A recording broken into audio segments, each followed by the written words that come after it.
side, we have response from him that I have. Bula Vinaka, and a very good morning to you all. It gives me a great pleasure to be here this morning as the Minister responsible for the infrastructure and transport to officiate at this year's Fiji Van and Carrier Operators Association's annual general meeting. Initially, I was told that I am supposed to be one of the panel for the Talanoa session, but before that, I will say a few words that I've been asked to for the benefit of the members. At the outset, I wish to commend the President and the Association for your leadership and actively engaging in advancing Fiji's public transport sector. Ladies and gentlemen, Fiji's transport sector is huge and diverse, contributing to around 9% of Fiji's gross domestic product. A safe and a reliable transportation system is critical to the success of Fiji's economy by ensuring that goods are moved safely and in an environmentally responsible way to reach internal and external trading partners. It also plays a key role in moving passengers to and from destinations, connecting people to places. Productivity is aligned to transportation, and we can all see the effects on these all areas like service and production if public transportation systems are not operational even for a few hours. You all know that. If there is a stoppage, you will see the issues with general public. So therefore, I would like to commend the association for supporting the transportation system in this country. With a growing population and an increasing number of these now, especially in the urban areas, Fiji has more road users than ever before. And according to the Land Transport Authority, motor vehicle registration have grown in Fiji over the last few years with an average growth of 9% from 2015 to 2016. Almost 30% of these are commercial or public service vehicles. As you all know, ladies and gentlemen, your government is investing heavily in our national infrastructure as part of its determination to grow our economy. This, ladies and gentlemen, will fulfill our vision for Fiji becoming a truly modern nation state. Government's investment is reflected in its 2017-2018 budget of $527.5 million, which has been allocated to Fiji Roads Authority for the improvement of our infrastructure across, including roads, bridges, and jetties. This is the end, the decades of the neglect in the proper maintenance of our roads, with the biggest investment ever made in Fiji's infrastructure. Ladies and gentlemen, this is a genuine commitment by your government. Recently, I was asked in Parliament, what is government doing about this congestion?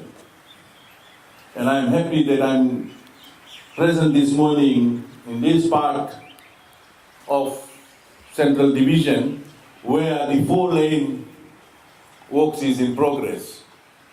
You all can see things are happening. You all can see that the roads are being done.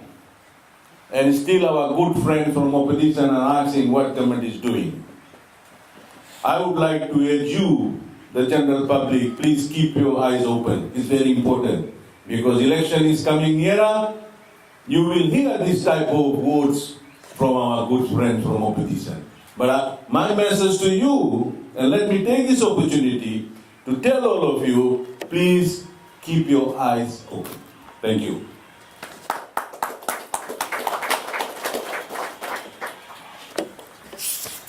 Ladies and gentlemen, I urge you all to play your own part by treating this new infrastructure responsibly for the benefits of all road users. Exceeding of weight limits, passenger limits, and causing damage to our roads has been put on notice. Let me also add, we have also found people damaging government properties, such as road signage, the new bus shelters that we are doing. Let me own all of them. We will come after you. You will have to repair if you're going to damage our new bus shelters, the road signage, or any government properties. You will have to. You cannot just damage and run away. Gone are the days. We will come very hard on those type of drivers now. As part of your partnership roles with government and its agencies, we expect you to take a lead role in ensuring these breaches do not happen. If and when it does, please expect to face full brunt of the law to ensure that the rules of the road are upheld. You have added responsibilities to ensure the safety of the traveling public. Ladies and gentlemen, we have many road slogans that we should take heed of. And one such slogan that I have normally seen in our vans and carriers is to prepare and prevent, don't repair and repent. Ladies and gentlemen, government's recent initiative to uplift the freeze on applications for permits to public service vehicles provides a tremendous opportunity to all successful applicants. It is important that this process is carried out in a sustainable and transparent manner. Let me make it very clear.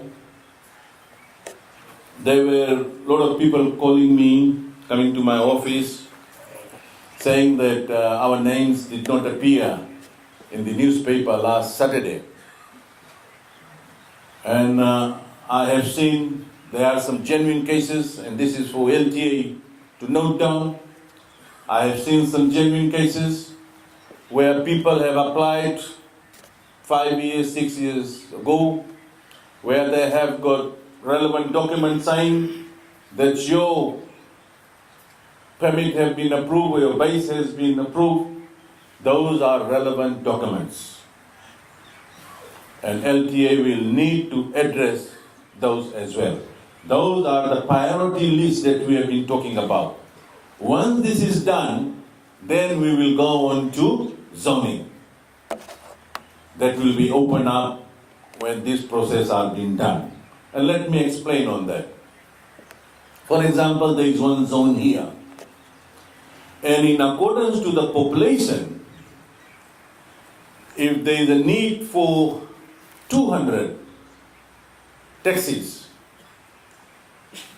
and in that zoning, there is 300 application, then all those 300 names for the applicants will go into a barrel because it's more than the number required. That's the transparent that I'm talking about. Not like before. Gone are the days. This is the transparent that I'm talking about.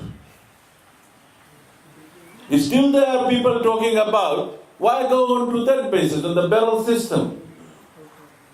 That is the only transparent way of doing things.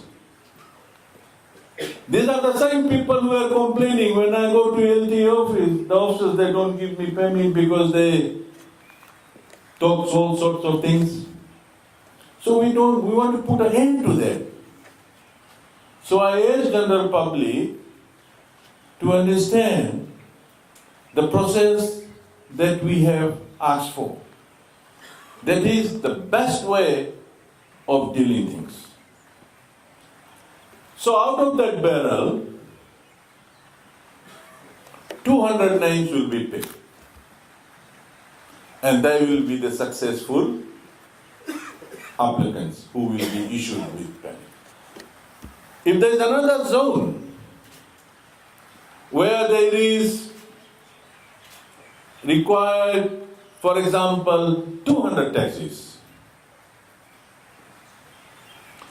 but the application is 100, so that 100 will definitely get it. But the other 100 that is required, that is where LTA will have to address and can ask the place where there were more applications lodged. They can consider that. These are some of the things that LTA will have to do. These are some of the things that the committee that will be set up will have to process. The reason why I'm making this very clear, because time and again, people are calling us and asking us about this process. The process has begun. If you see last week's Fijian, you will see all those names. There is another issue in there. Yesterday, someone came to my office and said, I've seen one name there whose salary is more than $20,000. Because the new law says those who earn less than 20,000. So that is something else that LTA needs to address. Our people are getting very smart now, which is good. This is what we want. We want our people to be smart, so that we can have a smart country. So that you can think for yourself rather than somebody else telling you what to do. And that is the reason why I said earlier on, please keep your eyes open. And see for yourself what's happening in and around you. So that is basically on the phrase that I wanted to share with you, all of you. Fiji is going through a new era, especially in the public transportation industry, where permit holders can now use their permits as collateral for financial transactions. This is the first time happening in this country. Never before. This will create opportunities for more business with a flow and effect on our economy. Ladies and gentlemen, the Land Transport Authority on Saturday, as I have earlier on mentioned, Saturday 28th April, those you have missed, please read Fiji Sun on Saturday 28th April, published 67 priority applications that they will be processing. This will be followed with other new application process that the authority is required to undertake while considering other public service vehicle applications. As an operator owner, I encourage you to work with your government in a commitment to find new and vibrant solutions that may address the many problems that we encounter. I will at this point wish to state that unlike other operations, yours as public safety at forefront of your business, and please do not compromise this for any other consideration or interest. Mr. President, I wish the association well in its operations and endeavors and in its deliberation during your annual general meeting. With these concluding remarks, it now gives me the greatest pleasure in opening the Fiji Van and Carrier Operators Association's Annual General Meeting 2018. Vinaka. Present here to ask questions to the panel. You're here, so you are invited to come. Council to have the base letter without good article. But into year 2007,